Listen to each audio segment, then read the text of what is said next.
What's up for April? Some easy-to-spot planets. There's still time to observe Comet 12P. And how to enjoy this month's solar eclipse if you're not in the path of totality.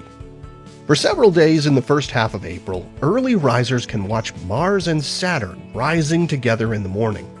Taking a look about half an hour before sunrise, you can find them low in the east, about 10 degrees above the horizon. They're at their closest on April 10th and 11th, but still really close in the sky the whole second week of April. Now on the evening of April 10th, you can find the moon with Jupiter in the west. Jupiter is easy to identify as a bright, unflickering light low in the west following sunset all month. Being just a couple of days after its new moon phase, the moon shows only 7% of its illuminated surface on this evening, making for a beautiful crescent shining there with the giant planet Jupiter. This is also a good night to have a look for Comet 12P, Pons Brooks, which has been getting brighter and is easily observable with binoculars or a small telescope, especially if you can get away from bright city lights.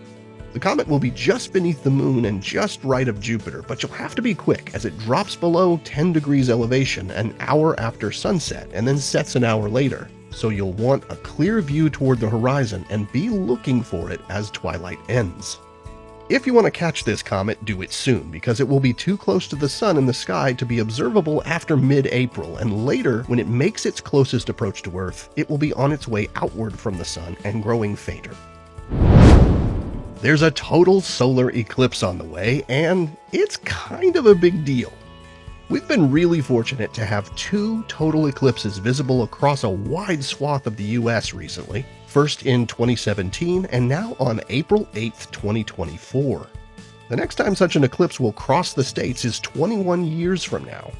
If you live in or near the path of totality, or you're traveling there to experience the eclipse, you're in for an incredible experience. But what if you're not going to be able to experience totality for this eclipse in person? What can you expect, and how can you still enjoy it? Well, for starters, NASA has you covered with a live webcast from multiple locations as the moon's shadow moves across the country. So join us for the total eclipse online, whatever your plans. If you're anywhere in the continental US outside of totality, you'll still experience a partial solar eclipse. The amount of the sun to be covered by the moon at maximum eclipse depends on how far you are from the path of totality. In observing a partial eclipse, you'll still need to use specialized eye protection such as eclipse glasses, a pinhole projector, or a telescope with a solar filter. One of the easiest methods is something most of us have in our kitchen, a regular colander. These make excellent pinhole cameras that project the eclipse onto the ground. And barring that, the sun dapples that filter through the tree leaves do something very similar. It's also fun to note the eerie way the sunlight dims during the eclipse, especially in places where the moon covers 80% or more of the sun's disk. NASA has a bunch of eclipse resources to help you get ready for this awe-inspiring celestial event.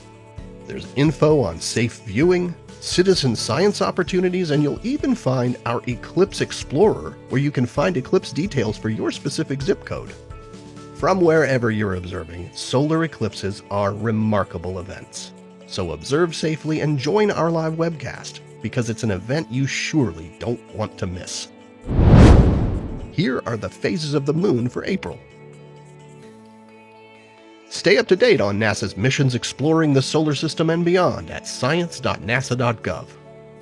I'm Preston Dykes from NASA's Jet Propulsion Laboratory, and that's what's up for this month.